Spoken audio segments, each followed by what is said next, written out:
On behalf of the Assembly of First Nations and our National Executive Committee, congratulations on the occasion of your graduation. I wish all of you the best as you embark on the next chapter of your personal journey. As graduates, we acknowledge your dedication and all the hard work that you have applied to your studies. You should be very proud of your accomplishments. Now, that same hard work and the pride in your abilities is going to help you overcome any future challenges you may face. It will help you stay focused on a path to a brighter future.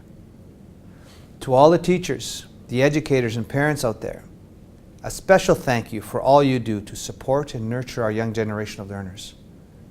Your example and commitment contribute directly to the improvements we see in graduation rates and academic achievement. To you graduates, I know that you will continue to move forward on your journey of lifelong learning. Whenever you can, give back to your First Nation. Our young people are now looking to you as role models.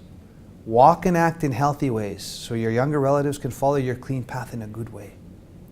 You bring hope and promise to the future for all of us.